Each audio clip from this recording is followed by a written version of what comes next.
ನಿಮ್ಮ ಹಳೆ ಒಡವೆನ ಅಧಿಕ ಬೆಲೆಗೆ ಮಾರಬೇಕೆ? ಅಟಿಕಾಗೆ ಕಾಲ್ ಮಾಡಿ 8880-300-300. Attica gold company.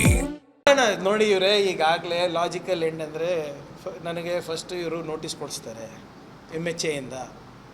ನಮ್ಮದು ಈಗೆಲ್ಲ ನಿಮಗಾಗಲೇ ಸ್ಟಾರ್ಟ್ ಮಾಡಿದ್ರಲ್ಲ 20-25 ವರ್ಷದಿಂದ ಸ್ಟಾರ್ಟ್ ಮಾಡಿರಲ್ಲ. ಇದು ನಿಮ್ಮ ಬುದ್ಧ ವಿಹಾರದು ನಂದು ಹೌದು ಎಲ್ಲ ತೆಗಿತಾರೆ. ನಮ್ಮ ಅಣ್ಣನ ತೆಗಿತಾರೆ, ನಮ್ಮ ತೆಗಿತಾರೆ. ನಾನು ಯಾರಿಗೆ ಮದುವೆ ಆಗಿದ್ದೀನಿ, ಹೆಂಗಾಗಿದ್ದೀನಿ, ನನ್ನ ಮಕ್ಕಳು ಹೆಂಗಿದ್ದಾರೆ, ಪ್ರಿಯಾಂಕ್ ಬೆಳ್ಳಿಗನ ಕಪ್ಪಗನ ಇವೆಲ್ಲ ಸ್ಟಾರ್ಟ್ ಆಗ್ತದೆ. ಇದು ಪ್ರಾಸಿಕ್ಯೂಷನಿಗೆ ನೋಟಿಸ್ ಕೊಡ್ತಾರೆ.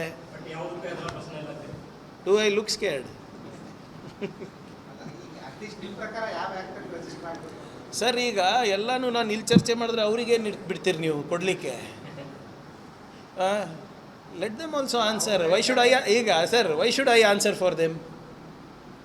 ನಾನು ಅವರಿಗೆ ಯಾಕೆ ಉತ್ತರ ಕೊಡಬೇಕು? ನಾನು ನಾನು ನೀವು ಮಾಡಿ, ನೀವು ಅರೆ ಸರ್ ನೀವು ಮಾಡಿ, ನಂದು ಆಕ್ಷೇಪ ಇಲ್ಲ. ನಿಮ್ಮ ಸಾಂಸ್ಕೃತಿಕ ಸಂಘಕ್ಕೂ ಇಲ್ಲ. ನೀವು ಕ್ರೀಡಾ ಸಂಘನ ಮಾಡ್ಕೊಳ್ಳಿ, ನೀವು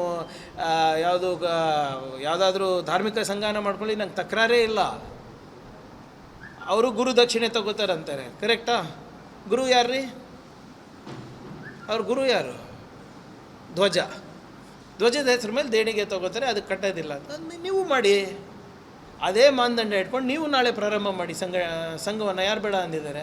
ಅವಾಗ IT ED ಸುಮ್ಮನಿರ್ತಾರೆ, ನೋಡ್ತೀನಿ ನಾನು. ಧರ್ಮಕ್ಕೆಲ್ರಿ ರಿಜಿಸ್ಟ್ರೇಷನ್ ಕೇಳ್ತಾ ಇದ್ದೀನಿ ನಾನು. ಅವ್ರು ಏನಾದರೂ ಹೇಳ್ತಾರೆ ಇಲ್ಲ, ಅದಕ್ಕೆ ಅಲ್ಲ ನೋಡಿ, ಅವರ ಚಮಚಗಳಿಗೆ ಪ್ರವಚನ ಕೊಡೋದಲ್ಲ. ಎದುರ ಬಿದ್ರ ಕುಂತು ನಿಮ್ಮ ಲಾಯರ್ಸಿಗೆ ಕಳಿಸಿ, ನಾವು ನಮ್ಮ ಲಾಯರ್ಸಿಗೆ ಕಳಿಸ್ತೀವಿ. Legal status I asking, constitutional status asking.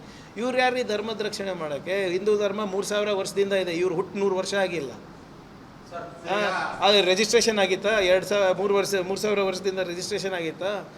ಈಗ ಬ್ರಹ್ಮ ಸಮಾಜ ಇವೆಲ್ಲನೂ ಬ್ರಿಟಿಷ್ ಕಾಲದಿಂದ ನಡ್ಕೊಂಡು ಬಂದಿರೋ ಸಂಘಟನೆ. ಅವ್ರು ಹೆಂಗ್ರಿ ರಿಜಿಸ್ಟರ್ ಆದರು?